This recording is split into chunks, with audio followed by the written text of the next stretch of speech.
Pour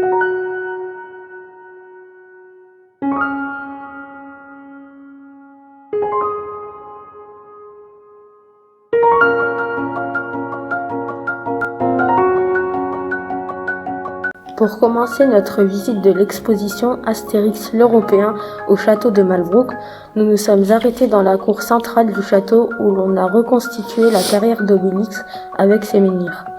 On a tous pris la pose devant, d'abord une photo sérieuse pour la presse, puis une photo où l'on a fait un signe « Ils sont fous ces Romains » et enfin une dernière où on avait le droit de faire des grimaces ou des grands gestes. Ensuite, descendre dans les sous-sols de la tour de la lanterne pour voir les vestiges du four de Malbrouck. On sait que l'installation qui se trouvait là servait de four. On y a retrouvé des produits chimiques, mais on ignore ce qu'on y fabriquait. Enfin, on ignorait ce qu'on y fabriquait jusqu'à ce qu'on fasse notre chasse au trésor l'après-midi qui nous a appris que l'alchimiste de Malbrouck avait découvert le secret de l'invisibilité. Ou de l'encre invisible en tout cas. Ah bon? C'est écrit Made in China sur les stylos à encre invisible, vous croyez? En tout cas, dans cette cave, pour nous mettre dans l'ambiance, on est quasiment dans l'obscurité à part quelques lumières vertes et rouges. La musique est effrayante et mystérieuse et une voix grave nous parle d'alchimie. N'oublions pas les alambics, les tubes à essai, les coffres et les fioles qui complètent l'ambiance. Ensuite, au rez-de-chaussée, on rentre dans la pièce qui présente les auteurs d'Astérix, Goscinny et Uderzo. Ils publient le premier album d'Astérix en 1961, Goscinny au scénario et Uderzo au dessin.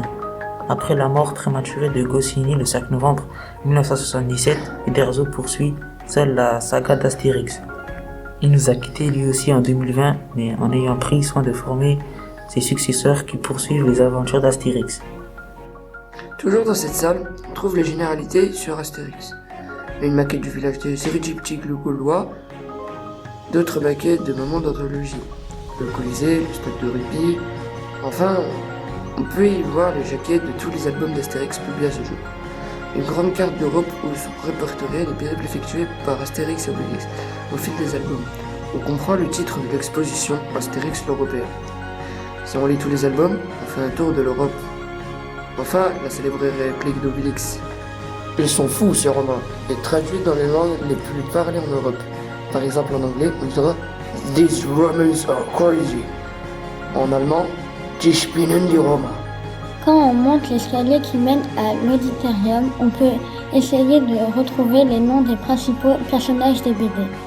Abracurcix le chef, Panoramix le druide, Agecanonix l'ancêtre, qui a fait la bataille de Gergovie, la belle Falbala, qui fait chavirer le cœur d'Obélix, etc. Puis on entre dans l'auditorium surplombé par une belle charpente en bois, refaite comme au XVe siècle. Mais l'écran de cinéma en face duquel on s'assoit est bien d'aujourd'hui. On y diffuse un documentaire d'archives où Goscinny et Uderzo sont tous jeunes et dialoguent avec leurs personnages, puis expliquent comment ils créent leurs BD. La visite de la tour de la lanterne s'achève et pour rejoindre la tour de la sorcière, on passe par la courtine nord-ouest au sommet du rempart. On se rend compte qu'on est tout près de la frontière puisque les éoliennes qui tournent à quelques centaines de mètres du château se trouvent toutes en Allemagne. La tour de la sorcière se visite rapidement car elle n'est pas bien grande. En bas, deux fresques murales permettent de faire des photos sympas en prenant des pauses.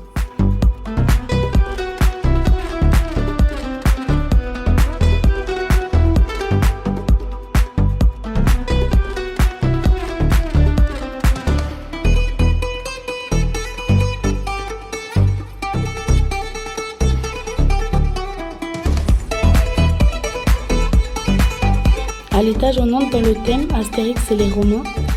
Au programme, bus d'empereurs romains, des légionnaires, des centurions, des légats, des hommes de confiance, du Sénat et bien sûr César, César et encore César.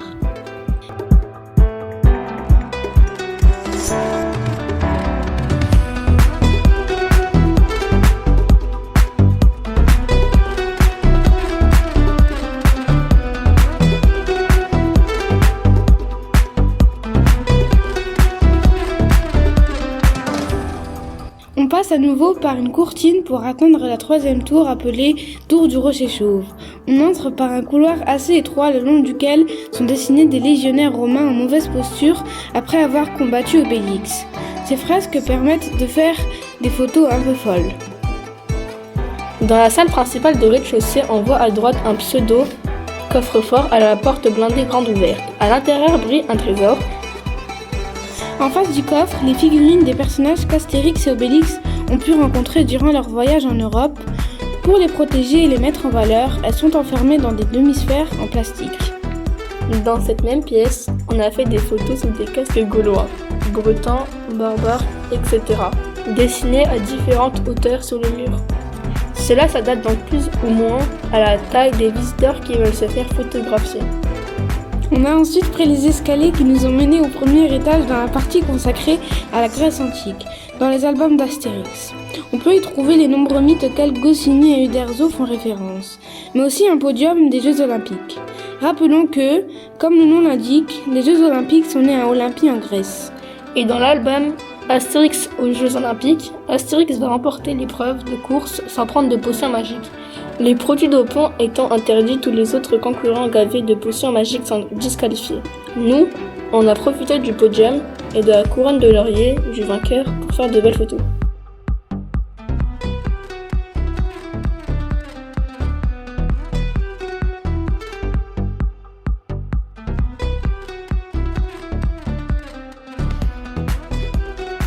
Ensuite, dans la partie cordologie, se trouve une exposition de parodies de tableaux célèbres peintes par Uderzo. Par exemple, dans le tableau de la célèbre Joconde de Léonard de Vinci, on peut voir aussi le visage de Falbala à la place de celui de Mona Lisa. Astérix y est aussi dessiné de la manière d'Arcimboldo avec des objets divers.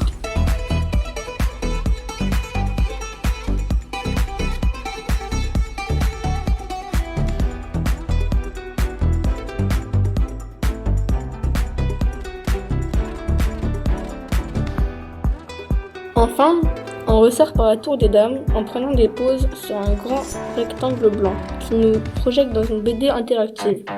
On devient des personnages de BD vivants.